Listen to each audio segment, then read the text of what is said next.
A porta da casa antiga em Lisboa bateu com um estrondo que ecoou pela rua estreita do Bairro Alto. João, com os olhos inchados de lágrimas contidas, viu-se do lado de fora, com uma mala improvisada nas mãos, enquanto o pai gritava lá de dentro: "Nunca mais ponhas os pés aqui, aberração." Aos 25 anos, a confissão de sua orientação sexual havia destruído o frágil equilíbrio familiar, transformando-o de filho amado em um estranho indesejado. Mas o que João não sabia era que, naquele momento, o irmão mais velho, Miguel, o filho perfeito, que o pai sempre preferira, carregava um segredo que faria toda a família desabar. João cambaleou pelas calçadas íngremes, o sol de verão batendo forte em sua nuca, misturando suor e lágrimas. Ele havia planejado tudo, contar a verdade durante o jantar de aniversário da mãe, na esperança de que o amor familiar superasse os preconceitos. Em vez disso, o pai, um homem conservador moldado pela tradição católica portuguesa, explodira em fúria, acusando-o de envergonhar a linhagem dos Silva. A mãe, Maria, ficara em silêncio, os olhos baixos, como sempre fazia nas brigas. Miguel, o irmão de 28 anos, observara tudo com uma expressão neutra, sem intervir. Porque ele não disse nada, pensou João, enquanto se dirigia para o metrô, rumo ao apartamento de um amigo em Alfama. Chegando ao pequeno estúdio de Pedro, seu melhor amigo desde a universidade, João desabou no sofá. Pedro, também gay e assumido há anos, ouviu a história com empatia, mas sem surpresa. Portugal mudou, mas nem todos mudaram com ele, disse Pedro, servindo um copo de vinho verde. Teu pai é da velha guarda, daqueles que vão à missa todo domingo e acham que a homossexualidade é uma escolha do diabo. João assentiu, mas o que mais doía era a preferência óbvia pelo irmão. Miguel sempre fora o favorito, o engenheiro bem-sucedido, o que namorava a filha de um empresário rico, o que representava o futuro da família. João, por outro lado, era o artista, o professor de literatura que lutava para pagar as contas, e agora, o pecador. Naquela noite, enquanto tentava dormir no colchão improvisado, João recebeu uma mensagem de Miguel: "Preciso falar contigo." Amanhã, no Café do Chiado, às 10 horas. O coração de João acelerou. Seria apoio? Ou mais julgamento? Ele respondeu com um simples "ok", mas o sono não veio. Pensamentos giravam em sua mente, as memórias de infância, quando os dois irmãos eram inseparáveis, correndo pelas praias da Costa da Caparica, as brigas adolescentes, quando Miguel o defendia dos valentões na escola, e agora, o silêncio cúmplice no jantar fatídico. Ele me traiu, murmurou João para si mesmo. No dia seguinte, o café no Chiado estava lotado de turistas e lisboetas apressados. João chegou cedo, pedindo um galão para acalmar os nervos. Miguel apareceu pontual, com olheiras profundas e um ar de quem não dormia há dias. Sentaram-se em uma mesa ao ar livre, sob o sol morno. João, eu sinto muito pelo que aconteceu ontem, começou Miguel, baixando a voz. O pai está fora de si, mas a mãe está destruída. Ela chorou a noite toda. João cruzou os braços, defensivo. E tu? Por que não disseste nada? Sempre foste o herói da família. Miguel hesitou, olhando para os lados como se temesse ser ouvido. Há coisas que tu não sabes. Eu estou metido em algo sério. Preciso da tua ajuda. João franziu a testa, surpreso. Miguel, o prefeito, precisando de ajuda. O quê? Problemas no trabalho. Miguel balançou a cabeça. Pior. Lembras da Ana, minha noiva? Ela descobriu algo sobre mim. Algo que pode arruinar tudo. O tom de voz de Miguel era urgente, quase desesperado. João sentiu um misto de curiosidade e raiva. E o que isso tem a ver comigo? Tu és o filho dourado, o que vai casar e dar netos ao pai. Miguel se inclinou para frente. João, eu não sou quem pensam que sou. Eu tenho um vício. Jogos de azar. Perdi muito dinheiro, dinheiro da família. O pai não sabe, mas se souber, vai-me deserdar também. A revelação atingiu João como um soco. Miguel, o responsável, viciado em apostas. Quanto? Perguntou João, sussurrando. Dezenas de milhares de euros. Peguei empréstimos, usei o cartão da empresa. Ana descobriu e ameaçou contar tudo se eu não terminar com ela. Mas eu não posso, o casamento é em 3 meses. João processou as palavras, sentindo uma ironia amarga. Enquanto ele era expulso por ser quem era, Miguel escondia crimes financeiros. E por que me contas agora? Queres que eu te ajude a encobrir? Miguel assentiu devagar. Tu és o único em quem confio. Por favor, João. Se o pai souber, a família acaba. João saiu do café com a cabeça girando.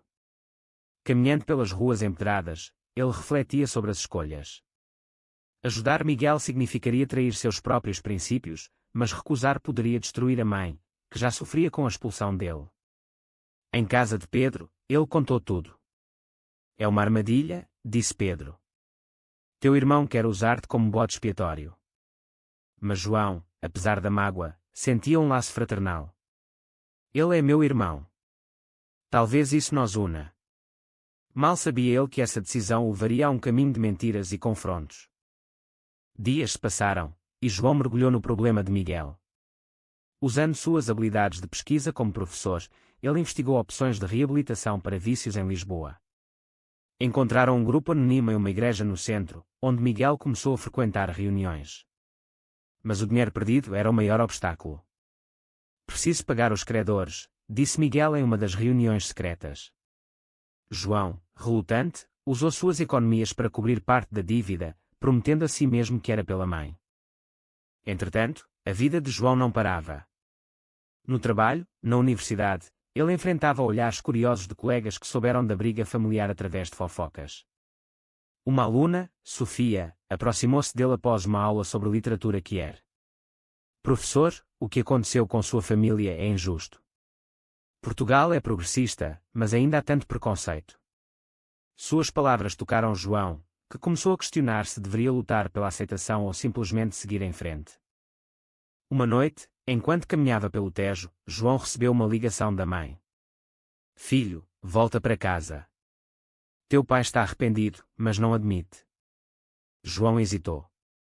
E Miguel? Ele está bem. A mãe pausou. Miguel? Ele sumiu há 2 dias. Ninguém sabe onde está. O coração de João parou. O irmão preferido, o que ele ajudara, desaparecera. O desaparecimento de Miguel virou o mundo de João de cabeça para baixo. A polícia foi chamada, e a família Silva, outrora unida pela aparência, agora se via exposta aos olhares curiosos dos vizinhos. O pai, António, um homem de 60 anos endurecido pelo trabalho na construção civil, andava pela casa como um fantasma, murmurando preces à Virgem Maria. Meu filho, onde estás? Repetia ele, ignorando João, que voltara temporariamente para ajudar nas buscas. A mãe, Maria, alternava entre crises de choro e momentos de determinação, organizando grupos de busca nos bairros de Lisboa. João, apesar da dor da expulsão recente, assumiu o papel de investigador improvisado. Ele revisou as mensagens de Miguel, procurando pistas. A última fora para ele: obrigado pela ajuda, irmão. Vou resolver isso sozinho. Mas resolver o quê? As dívidas? Ou algo mais? João visitou o apartamento de Miguel em Belém, um lugar moderno financiado pelo salário de engenheiro. Lá, encontrou papéis amassados, recibos de cassinos online, ameaças de credores. Ele estava mais afundado do que disse, pensou João, sentindo uma pontada de traição. Porque Miguel não contara tudo. Enquanto isso, Ana, a noiva de Miguel, apareceu na casa da família, os olhos vermelhos de tanto chorar. Ele terminou comigo por mensagem, disse que precisava de espaço, revelou ela, entre soluços. O pai a consolou, tratando-a como a filha que nunca teve, enquanto João observava em silêncio. Talvez ele fugiu por causa das dívidas, sugeriu João, mas o pai o cortou: cala-te. Miguel não faria isso. Ele é forte, não como tu. As palavras feriram, mas João engoliu o orgulho. Ele precisava encontrar o irmão, não só pela família, mas para provar seu valor. Pedro, o amigo fiel, juntou-se às buscas. Juntos, percorreram bares e cafés que Miguel frequentava, interrogando conhecidos. Em um pub no Cais do Sodré, um barman reconheceu a foto. Sim, ele veio aqui há 3 noites, com um cara estranho. Pareciam discutir dinheiro. João trocou olhares com Pedro. Um credor. Eles seguiram a pista até o endereço em uma zona industrial abandonada, mas encontraram apenas um armazém vazio. A tensão crescia, cada dia sem notícias aumentava o desespero. Em meio ao caos, João começou a questionar sua própria identidade. Porque ser gay tornava-o vilão, enquanto os segredos de Miguel eram perdoáveis. Em uma conversa noturna com a mãe, na cozinha iluminada por uma lâmpada fraca, ele desabafou: "Mãe, eu não escolhi ser assim. Porque o pai me odeia tanto." Maria suspirou, tocando sua mão. "Teu pai tem medo do que os outros dizem. Na nossa geração, era tabu. Mas eu te amo, filho." Pela primeira vez, João sentiu um vislumbre de aceitação, mas era tarde demais para curar as feridas. Uma semana após o desaparecimento, a polícia encontrou o carro de Miguel abandonado perto do aeroporto de Lisboa. Dentro, uma nota: "Desculpem, mas não aguento mais. Vou começar de novo." O pai leu a nota e desabou, culpando o estresse do trabalho. Mas João sabia mais. Ele confrontou Ana em particular: "O que tu sabes que não estás contando?" Ana hesitou, então confessou: "Miguel tinha um caso. Com um homem. Ele me contou antes de sumir." A revelação abalou João. Miguel, o heterossexual perfeito, bissexual. Ou gay enrustido. Isso explicava o silêncio no jantar, a neutralidade. Ele me viu ser expulso e não disse nada porque tinha medo de ser o próximo, pensou João, sentindo uma mistura de pena e raiva. Ele decidiu investigar o cara estranho do bar. Com a ajuda de Pedro, rastrearam o homem, um tal de Rui, dono de um clube noturno no Bairro Alto, conhecido por emprestar dinheiro a juros altos. Ao confrontar Rui em seu escritório enfumaçado, João foi direto: "O que sabes sobre meu irmão?" Rui riu, acendendo um cigarro. "Miguel me devia 50.000 euros. Ele pagou parte, disse que o irmão gay o ajudara. Mas fugiu com o resto." João gelou. Miguel usara sua ajuda para fugir. A traição era profunda. Ele mencionou um amante, perguntou João. Rui assentiu. Sim, um rapaz chamado Tiago. Eles iam para o Algarve juntos. Com essa pista, João e Pedro partiram para o sul de Portugal, dirigindo pela A2 sob o sol escaldante. Em Faro, eles vasculharam hotéis e praias, mostrando fotos. Em uma pousada em Albufeira, o recepcionista reconheceu Miguel. Ele esteve aqui com um amigo, mas partiram ontem para a Espanha. João sentiu o chão sumir. Miguel fugira do país, deixando a família em ruínas. De volta a Lisboa, João contou tudo à mãe, omitindo o caso gay para protegê-la. O pai, ao saber da fuga, explodiu novamente: "Meu filho fugiu por causa de gente como tu. Teu estilo de vida corrompeu." João rebateu pela primeira vez: "Não, pai. Miguel fugiu porque escondeu quem era, assim como tu me forçaste a esconder." A discussão escalou, com acusações voando. Maria interveio, chorando: "Basta. Somos uma família, ou o que resta dela." Naquela noite, João refletiu sozinho no quarto de infância. Ajudar Miguel custara dinheiro e paz, mas revelara verdades dolorosas. Ele decidiu que era hora de enfrentar seus próprios demónios. No dia seguinte, marcou uma reunião com um terapeuta especializado em questões LGBT, em uma clínica no centro de Lisboa. "Preciso me curar", pensou ele, enquanto o sol se punha sobre o Tejo. Mas o desaparecimento de Miguel era só o começo de mais revelações. Meses passaram desde a fuga de Miguel, e a família Silva tentava reconstruir os pedaços. O pai, António, mergulhara no trabalho, evitando conversas sobre os filhos. A mãe, Maria, frequentava a igreja com mais fervor, rezando pelo retorno do filho perdido. João, agora morando definitivamente com Pedro, equilibrava o emprego na universidade com sessões de terapia. Lá, ele explorava as camadas de trauma, o rechaço familiar, a traição fraterna, e a pressão social em uma Portugal moderna, mas ainda marcada por conservadorismo em certas camadas. Uma tarde chuvosa em novembro, João recebeu um e-mail anónimo: "Sei onde está Miguel. Encontre-me no Mosteiro dos Jerónimos, amanhã às 15 horas." O coração de João disparou. Seria uma armadilha? Ou uma chance de closure? Ele contou a Pedro, que insistiu em ir junto.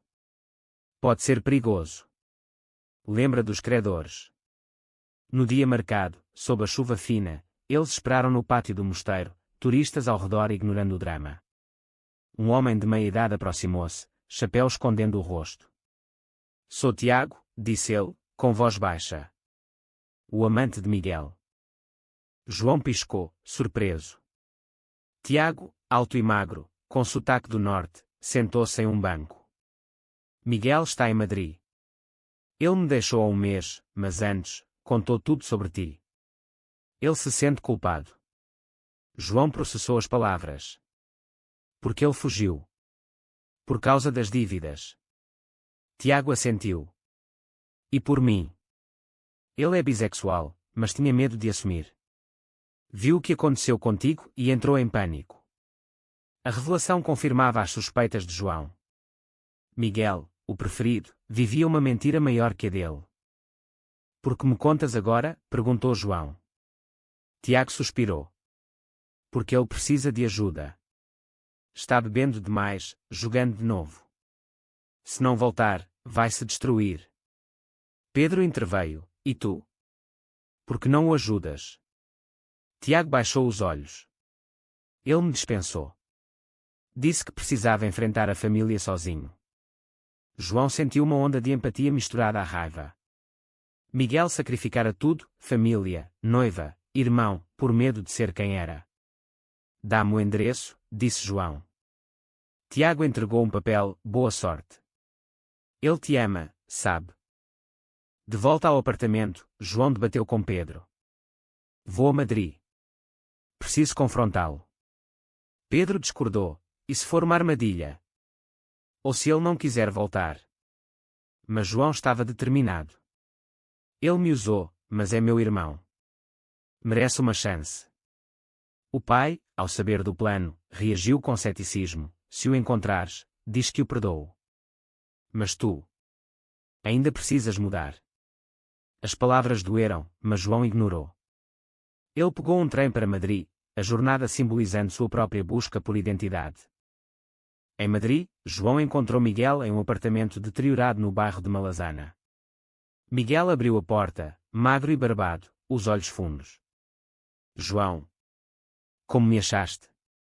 Eles se abraçaram, lágrimas fluindo.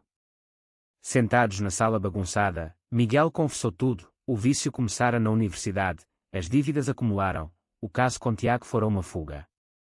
Vi o pai te expulsar e pensei, se souber de mim, será pior. Então fugi. João ouviu, sentindo o peso das escolhas erradas. Tu me traíste, Miguel.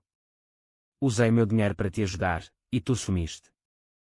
Miguel chorou. Desculpa. Eu era covarde. Tu foste corajoso ao assumir. A conversa durou horas, tocando em memórias e mágoas. João convenceu Miguel a voltar. A mãe precisa de ti. E eu também. No trem de volta, os irmãos reconstruíram pontes frágeis. Mas ao chegar a Lisboa, a recepção foi mista. O pai abraçou Miguel, aliviado, mas ignorou João. Meu filho voltou, exclamou António. Maria, no entanto, abraçou ambos. Agora somos inteiros de novo. Mas a paz era ilusória. Ana, a ex-noiva, soube do retorno e confrontou Miguel publicamente em um restaurante familiar. Tu me traíste com um homem. Como pudeste? A cena explodiu, com o pai ouvindo tudo. O quê? Miguel, é verdade. Miguel, encurralado, assentiu. Pai, eu amo Tiago. Mas amo a família mais. António ficou em choque, o rosto pálido. 2 filhos. Assim? Deus me castigou. Ele saiu furioso, deixando a família em pedaços novamente. João, vendo o irmão enfrentar o mesmo rechazo, sentiu solidariedade. Pai, isso não é castigo. É quem somos. Mas António trancou-se no quarto, recusando diálogo. Nos dias seguintes, a tensão escalou. Vizinhos fofocavam, amigos distantes se afastavam. João, em sua terapia, processava, estou pagando o preço pela verdade, mas valeu. Pedro o apoiava, sim, porque estás livre. Uma noite, Miguel e João conversaram no terraço, sob as estrelas. Obrigado por me trazer de volta, disse Miguel. Agora enfrentamos juntos. Mas o pai planejava algo, uma intervenção religiosa, convidando um padre para curar os filhos. Ao saber, João rebelou-se. Não vou me submeter a isso. O confronto final se aproximava. A intervenção organizada pelo pai ocorreu em uma sala paroquial fria, com o padre Manuel, um homem idoso de olhos penetrantes, presidindo. Antônio sentou-se ao lado de Maria, Miguel e João frente a eles. Filhos meus, começou o padre, a homossexualidade é um teste de Deus. Podem superar com fé. João interrompeu. Padre, isso não é doença. É quem sou. Miguel, ainda frágil, assentiu. Eu também, pai. Tentei negar, mas quase me destruí. Antônio explodiu. Vocês envergonham a família. Em Portugal, casamentos gays são legais, mas na nossa casa, não. A discussão virou caos. Maria chorou. Antônio, para. São nossos filhos.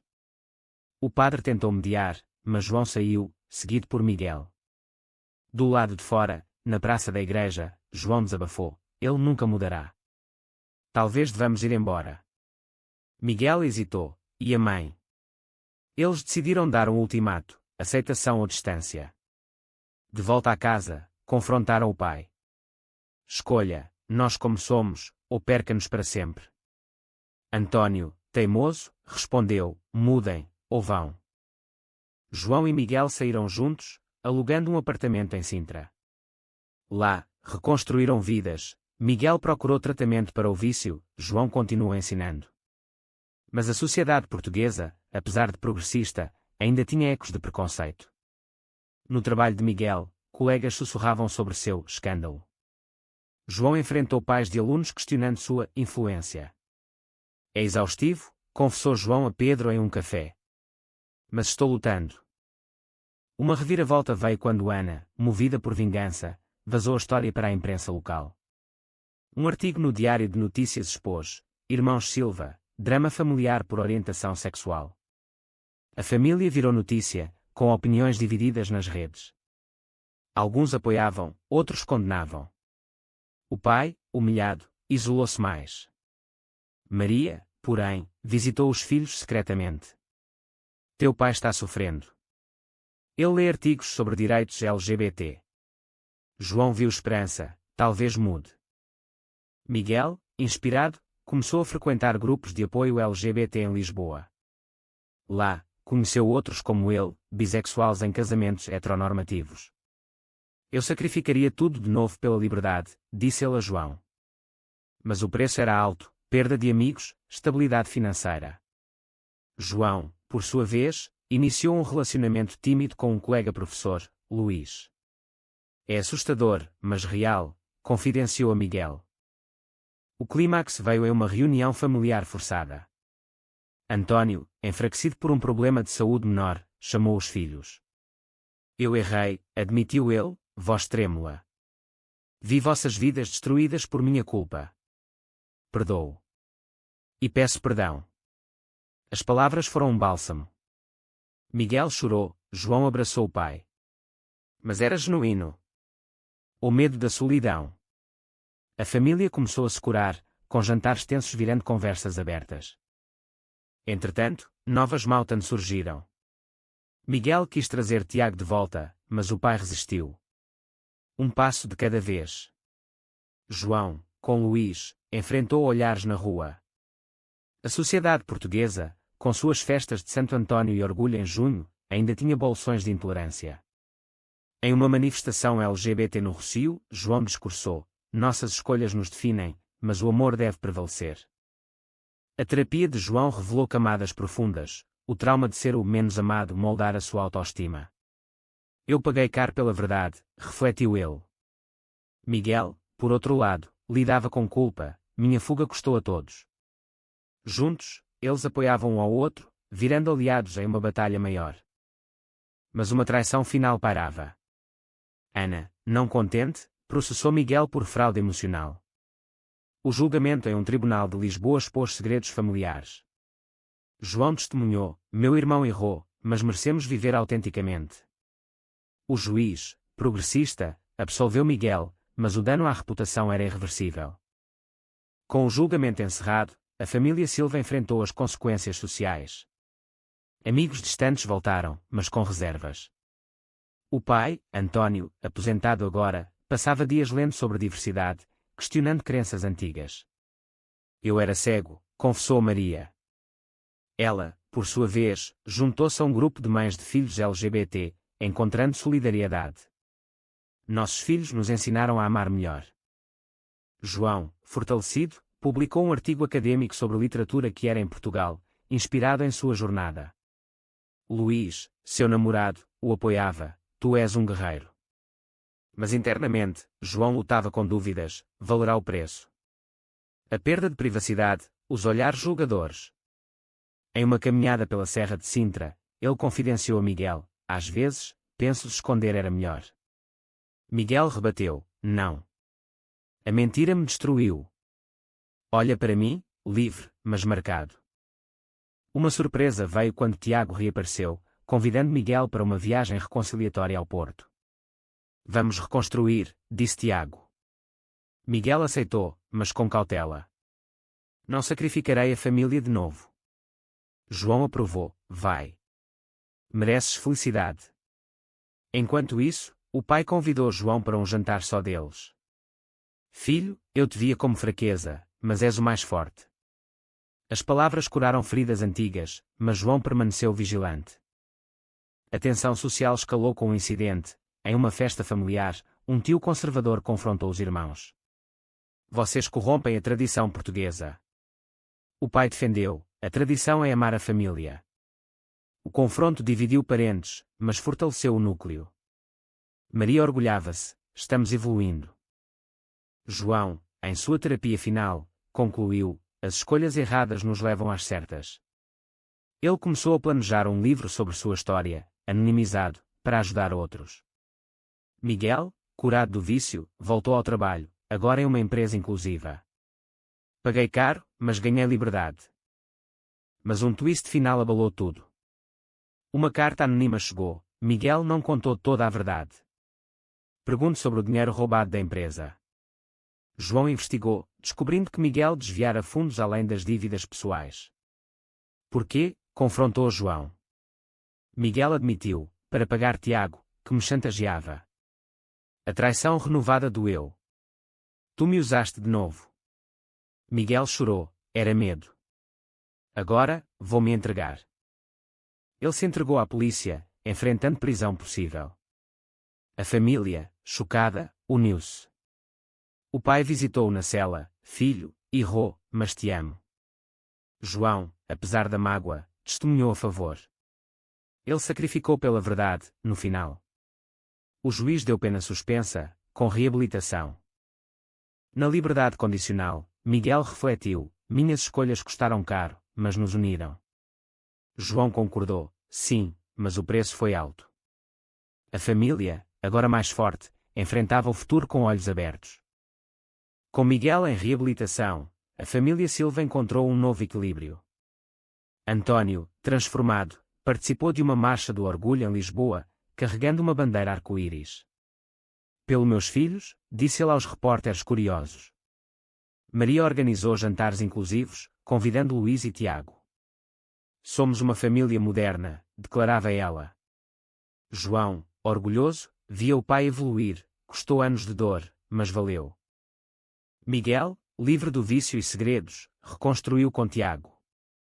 Eles se mudaram para o Algarve, abrindo um pequeno negócio de turismo.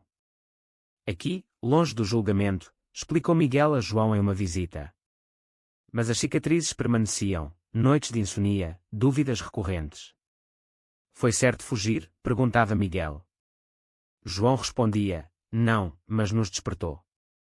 João, com Luís, planejava casamento.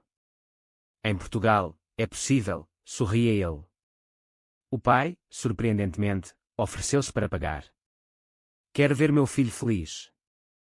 A cerimônia, em uma praia da Caparica, simbolizou redenção. Convidados misturavam familiares conservadores e amigos LGBT, criando diálogos. Ana, perdoada, apareceu, desejo felicidade. Mas a sociedade ainda desafiava. Ataques online, comentários homofóbicos testavam a resiliência. João, agora ativista, falava em escolas, escolhas definem, mas amor cura.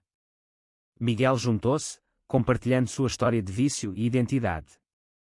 Paguei com liberdade, mas ganhei autenticidade. Em uma reflexão final, João escreveu em seu diário: conflitos internos, pressões familiares, preconceitos sociais, tudo nos moldou. Erros, traições, sacrifícios nos levaram à verdade. A família, unida, celebrava festas tradicionais com toques modernos. No entanto, dúvidas persistiam. O pai, em momentos solitários, questionava: fiz o certo ao mudar? Maria respondia: sim, porque amor vence. E assim, a jornada terminou não com finais felizes perfeitos, mas com crescimento doloroso. Foi correto sacrificar a tradição pela verdade individual.